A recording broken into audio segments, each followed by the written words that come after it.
బాగా ఉడుకుతుంది, మట్టి పాత్ర కాబట్టి క్లీన్ చేయడం కూడా ఈజీ అయిపోద్ది.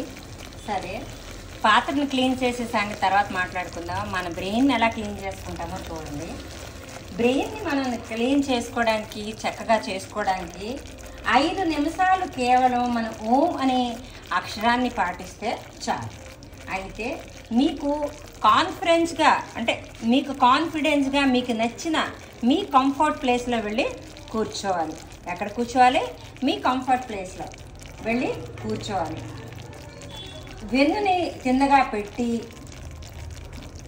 ఓం అని, అంటే లాంగ్ బ్రీత్ ఎప్పుడైతే మీరు తీసుకుంటారో మీ ఊపిరితిత్తులు క్లీన్ అవుతాయట.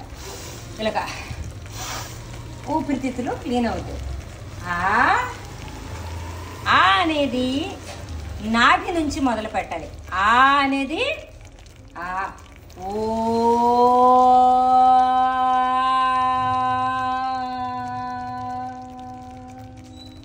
ఇది నాభి నుంచి. ఊ అనే శబ్దం ఎక్కడి నుంచి? మనం ఊ అనేది మన గొంతు మరి పొట్ట భాగం నుంచి మనం చెయ్యాలి. తర్వాత అనేది తల భాగం నుంచి 2 పెదవుల మధ్య నుంచి అనే పదం చెప్పాలి. ఎప్పుడైతే మీరు ఓం ఓ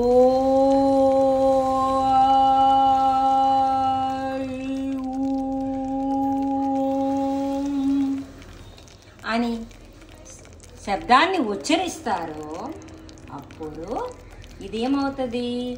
ఈ 3 శబ్దాలు, ఈ 4వ స్థితి ఏదైతే ఉందో మన బ్రెయిన్ని చల్లగా చేసేస్తుంది. చూసారా అది ఎంత ఉడుకుతుండేది, ఇప్పుడు ఎంత కామ్ అయిపోతుంది మెల్లమెల్లగా.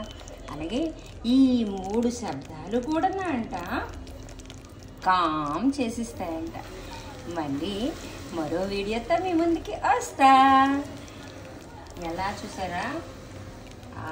ఓం అనే ఒక 3, ఆ ఓం అనే ఒక్క పదం ఎన్ని అద్భుతాలు చేస్తుందో మళ్ళీ మనం మాట్లాడుకోండి. కేవలం 5 నిమిషాలు చేస్తే చాలటండి, ఒత్తిడి నుంచి బయట పడచ్చట. కూల్ అయిపోయింది కదా. ఓం అనే ఒక్క ఉచ్చారణ మన శరీరం మొత్తంకి ఇంత చక్కగా స్థిరపరుస్తుందట. తప్ప చేస్తే సరే ఓన్లే, నిన్న ఫెయిల్ అయిపోయాను కదా, ఇవాళ పాస్ అవుదామని కొబ్బరి పాలతో పరిమాణం చేశాం. మనం చేసాం కదా అని బాగుంది బాగుంది అని కాదు, ఆరోగ్యం కదా అది బాగానే ఉంది. ఎక్సలెంట్ అండి. మామూలు ఉండ్రాలు పాయసం కూడా 100 రెట్ల రుచిగా ఉంది. ఒక్క అన్నపూర్ణకి వేసా ఇందులో, మరి ఇంకేం వేయలేదు. తప్పులుంటే మన్నించండి. ఇంతటితో సెలవు తీసుకున్నాను.